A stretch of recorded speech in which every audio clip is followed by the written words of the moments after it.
नमस्कार साथियों, मैं प्रमोद उपाध्याय बाल विद्या मंदिर सीनियर सेकेंडरी स्कूल कतपुरा नागौर के ई लर्निंग पोर्टल पर आपका हार्दिक स्वागत करता हूं। आज के वीडियो में मैं आपको कक्षा 10 विषय हिंदी अध्याय 3 सेनापति का चौथा छंद है, उसके बारे में पढ़ाएंगे। 3 छंद आपको पिछले वीडियो में मैं बता चुका हूं।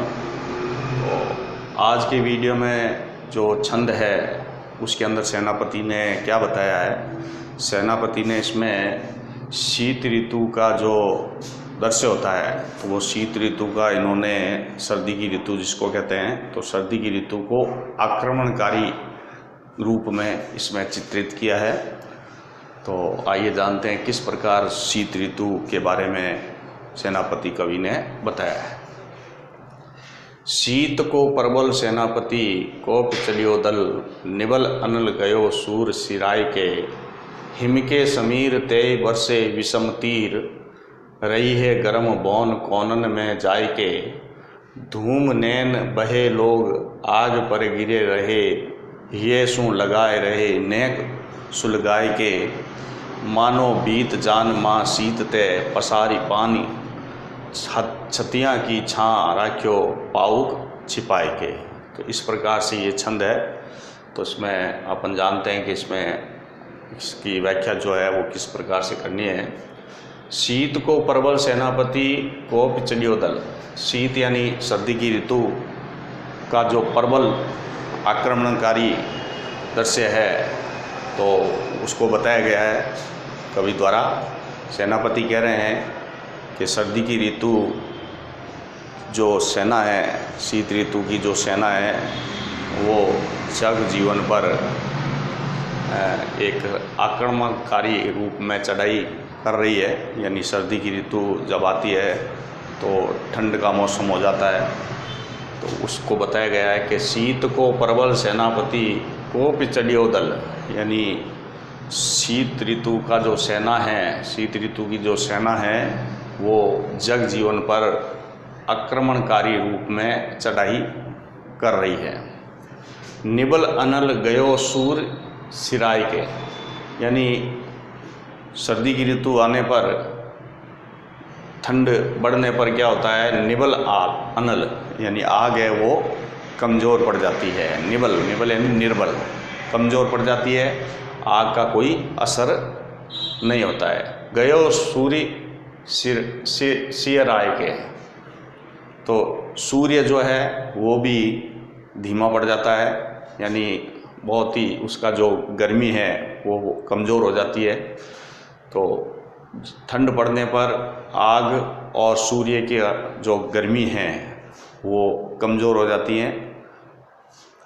हिम के समीर तेई बरसे विषम तीर, और सर्दी की ऋतु में जब ठंडी हवाएं चलती हैं तो ठंडी हवाएं, सेनापति बता रहे हैं कि ठंडी हवाएं किस प्रकार से वो लग रही हैं कि ठंडी जो हवाएं सर्दी की ऋतु में चलती हैं वो मानो वो एक तीर के समान हमारे शरीर पर लग रही हैं गर्म भौन कोनन में जाए के। सर्दी की ऋतु आने पर जो गर्मी है, रही है गर्म भौन यानी घर के अंदर, तो सर्दी की ऋतु आने पर घर के अंदर जो कोने होते हैं उसमें गर्मी छुप जा रही है। कहने का मतलब सेनापति का यह है कि ठंड बढ़ने पर कोने में गर्मी जाकर छिप जा रही है। धूम नैनन बहे लोग आग पर गिर रहे, और ठंड से बचने के लिए लोग आग लगाकर बैठ जाते हैं। तो आग, अग्नि का जो तप करते हैं उससे उनकी आँखों में जल बहना शुरू हो जाता है। उनके धुएं से, आग के धुएं से लोगों के आँखों से जल बह रहा है। धूम नैनन बहे, धुएं से लोग आग पर गिर रहे, यानी लोग ठंड से बचने के लिए आग पर चारों तरफ आग से तप कर रहे हैं। ये सू लगाए रहे नेक सुलगाए के, और आग का तप कर कर वह अपने हृदय से उसको छिपा कर रखते हैं। तो ये सू लगाए रहे नेक सुलगाए के, नहीं थोड़ा सा भी, तनिक सा भी आग का जो तिनका है उसको लगाकर और वे अपने उसके पास में बैठ जाते हैं और आग को अपने हृदय से लगा रहे हैं ठंड से बचने के लिए। मानो भीत जान महा शीतते पसारी पानी। मानो यानी मानो ऐसा लग रहा है, ये दृश्य जो होता है, लोग क्या करते हैं गांव के अंदर जो हैं बैठ जाते हैं और ठंड का मौसम आता है तो चारों तरफ बैठ जाते हैं और बीच में आग का तप लगा रहता है और उस पर हाथ फैलाकर बैठे रहते हैं। तो वो दृश्य देखकर कवि क्या कहना चाहते हैं कि मानो बीत जान माह शीतते पसारी पानी, यानी वो दृश्य देखकर ऐसा लग रहा है कि जैसे शीतते यानी ठंड से आग को बचाने के लिए वो हाथ फैलाकर उसको बचा रहे हैं। ठंड से बचाने के लिए, ठंड शीत जो है उससे भयभीत जो गर्मी है, ठंड से भयभीत जो गर्मी है, आग है, उसको बचाने के लिए वो अपने हाथ पसार कर उस पर बैठे हैं। तो इस प्रकार से ये दृश्य कवि सेनापति ने बताया कि इस प्रकार का दृश्य ठंड की ऋतु में होता है। छतिया की छां राखियो पाव छिपाए के, और ऐसा दृश्य लग रहा है कि जैसे वो हाथ पसार कर आग पर और ठंड से भयभीत जो आग है उसको अपनी छाती से उसकी रक्षा कर रहे हैं, उसको ठंड से भयभीत जानकर, ठंड से भयभीत जानकर आग को अपनी छाती से, छाती की छांव में उसकी सुरक्षा कर रहे हैं। इस प्रकार से ये दृश्य दिखाई देता है। ठंड की जब सर्दी की ऋतु आती है तो लोग तप करते हैं आग का और चारों तरफ बैठ जाते हैं और उस पर हाथ रख देते हैं, हाथ ऊपर रखते हैं, जिससे ऐसा लग रहा है जैसे मानो वह ठंड से भयभीत आग को बचाने का प्रयास कर रहे हैं। तो इस प्रकार ये बहुत अच्छे छंद है। सेनापति ने जो प्रकृति में जितने भी मौसम हैं, सर्दी, गर्मी, वर्षा, इन सब का वर्णन छंदों में किया है।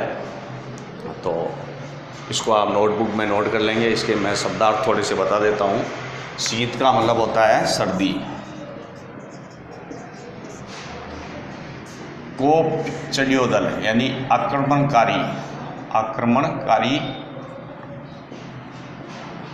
चढ़ाई, चढ़ाई, ठीक है। हिम यानी बर्फ, समीर यानी हवा, पवन कह सकते हैं इसके। तेई बरस विषम तीर यानी बरस रहे हैं विषम तीर के समान, तीर के समान विषम। रही है गर्म भवन, भवन यानी भवन या घर, घर के कोनों में जाकर आग छिप रही है ठंड के भय से। कोनन यानी कोने, घर के कोने। धूम, धूम यानी धुआं। नैनन यानी आँख में बहे, धूम नैनन बहे यानी आँख में जल, आग पर गिर रहे यानी आग पर वो तप कर रहे हैं, आग लगाकर तप कर रहे हैं, आग पर गिर रहे, चारों तरफ से आग को ढके हुए हैं। ये सुन, ये यानी हृदय। नेक सुलगाए के यानी तनिक सा,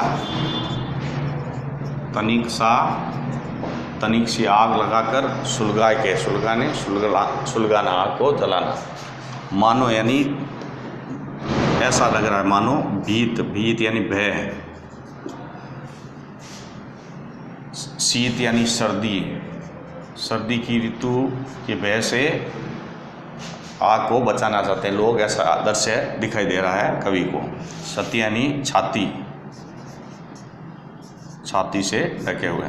छाँव राख्यो है, रखा है। पाउक छिपाए के, पाउक यानी आग, आग को छिपाकर रखा है यानी अपनी छाती की छाँव में आग को छिपा कर रखा है। किससे? सर्दी के भय से। यानी मान लो आग को ऐसा लग रहा है जैसे सर्दी की ऋतु से भय हो रहा हो। तो इस तरीके से ये आपको ये छंद नोटबुक में नोट करना है और शब्दार्थ भी करने हैं। तो ये आज के वीडियो में आपका ये पाठ समाप्त होता है। अगले वीडियो में मैं आपको एक नया चैप्टर लेकर आऊँगा। तब तक के लिए धन्यवाद।